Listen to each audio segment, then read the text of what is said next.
Welcome to యాత్ర విశేషాలు. కార్తీక మాసం అంటేనే పూజల మాసం అని శివకేశవులు ఇరువురికి ప్రీతిపాత్రమైనదని మనందరికీ తెలిసిందే కదా. అయితే వీటితో పాటు కార్తీక మాసం చివరి రోజుల్లో వచ్చే పోలిపాడ్యం కూడా ఎంతో ప్రత్యేకతను సంతరించుకున్నదండి. అయితే పోలిపాడ్యం ఎప్పుడు జరుపుకుంటారు, ఈ సంవత్సరం పోలిపాడ్యం ఏ రోజున పడుతుంది అనే విషయాలన్నీ ఈ వీడియోలో మనం తెలుసుకుందామండి. కార్తీక మాస అమావాస్యకు మరుసటి రోజు వచ్చిన పాడ్యమి తిథిని పోలిపాడ్యమే అంటారు. ఈ దినమున మహిళలందరూ తెల్లవారుజామున చెరువులు, నదులు, కాలువలకు వెళ్ళి దీపాలు వదులుకుంటారు. ఆ తర్వాత పోలి స్వర్గానికి వెళ్ళే కథను చెప్పుకుంటారు.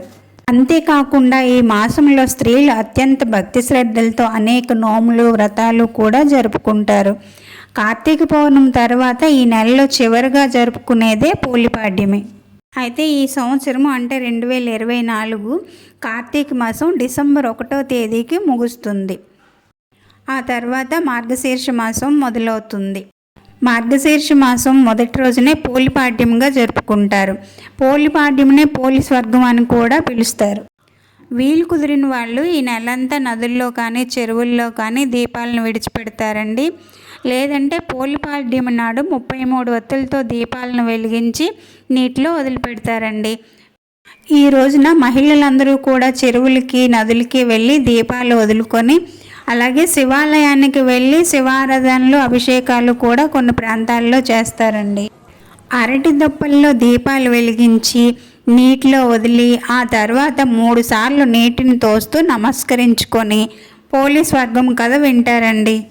పోలిపాడ్యం నాడు 33 ఒత్తులు వెలిగించి నీటిలో వదలటం వలన కార్తీక మాసం మొత్తం దీపాలు వెలిగించిన పుణ్యం లభిస్తుందని నమ్ముతారండి. ఈ రోజున దీపదానం చేయటం కూడా చాలా మంచిది అంటారు. ఇలా చెరువులకి, నదులకి వెళ్ళే అవకాశం లేని వాళ్ళు ఇంటి దగ్గర తులసి కోట ఎదురుగా దీపాలను విడిచిపెడతారండి.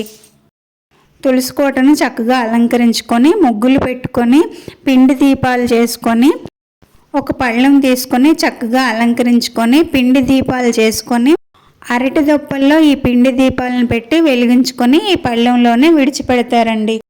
ఆ తర్వాత పోలి స్వర్గం కథ చెప్పుకుంటారండి. పోలి స్వర్గం కథ ఇంతకుముందు వీడియోలో చెప్పానండి, డిస్క్రిప్షన్లో లింక్ ఇస్తాను, ఒకసారి వినేయండి.